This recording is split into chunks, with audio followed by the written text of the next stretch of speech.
There will be some problematic conversations in heaven if the Christian idea of heaven is real.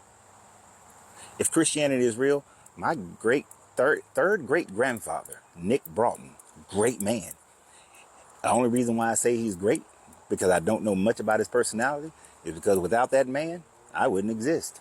That in itself makes him great.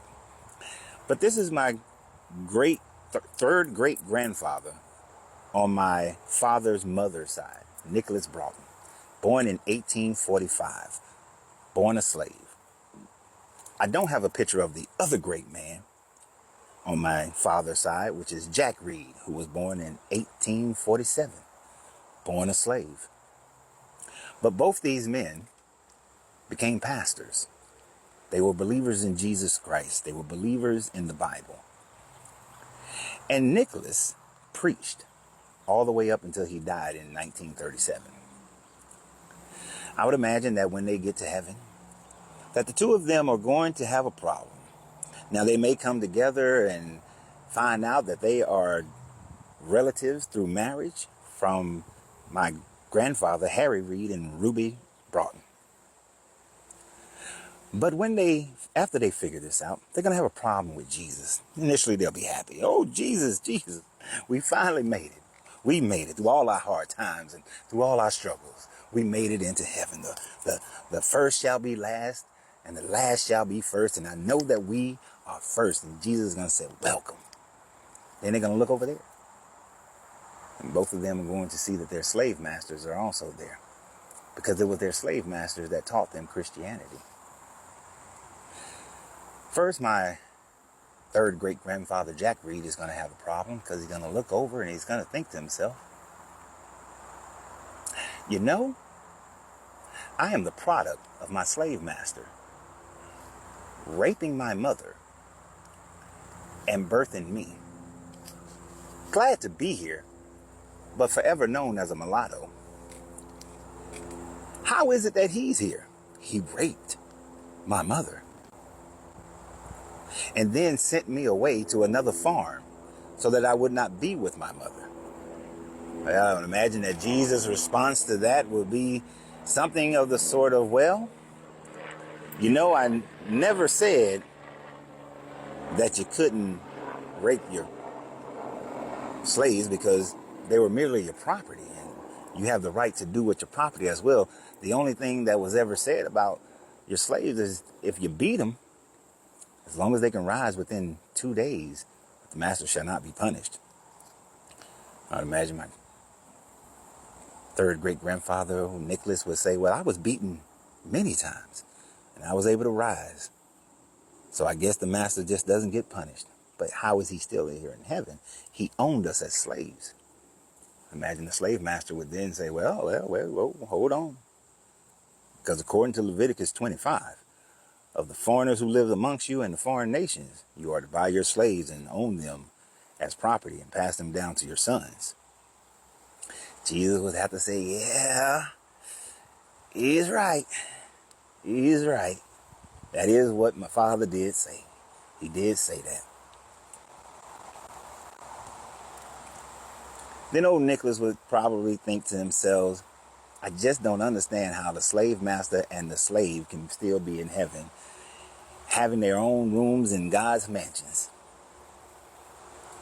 Jesus would probably respond and say something to the effect of, well, as I said, in heaven there is neither slave nor bondman.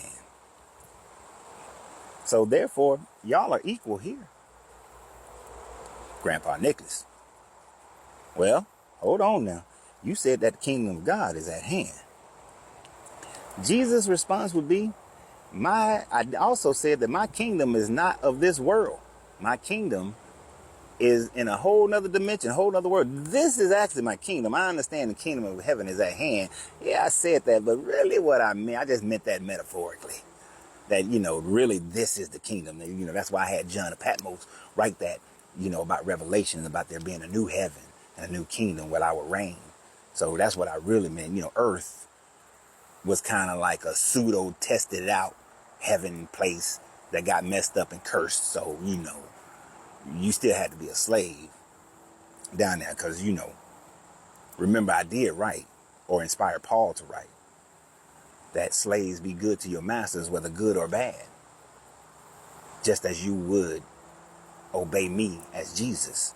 So in a sense, I did say that it was okay for you to be a slave and that you got to, obey that master, giving unto Caesar what is Caesar, being in the world, but not of the world. That's what I meant. See, I didn't mean that you were supposed to be free. I didn't mean that y'all supposed to treat each other equally. Grandpa Jack. But didn't you say to love your neighbor as you would love yourself? That if there was a second commandment, that would be the second commandment? So how does slavery show love of your neighbor? Because let me ask you something, pointing to the slave masters. Would y'all have ever wanted to be slaves? Slave master would resoundingly say, no, of course not. We white. So Jesus, how are they loving their neighbor as they would love themselves if that is the greatest commandment? The only thing Jesus can say is, well, I did inspire John to say that whoever so believeth on me shall enter the gates of heaven. So they did believe in me. They maybe didn't do everything right. Maybe didn't, get all the messages. Yeah, I understand they had some racial thing. They were products of their environment, and I really couldn't change, the cultural basis to which they were living at that time. I took a little time, before I got that change, to happen. And the whole war was fought over it. A whole war that y'all had down there. I inspired Abraham Lincoln, to write the Emancipation Proclamation. And then I inspired the 13th Amendment, that freed all of y'all.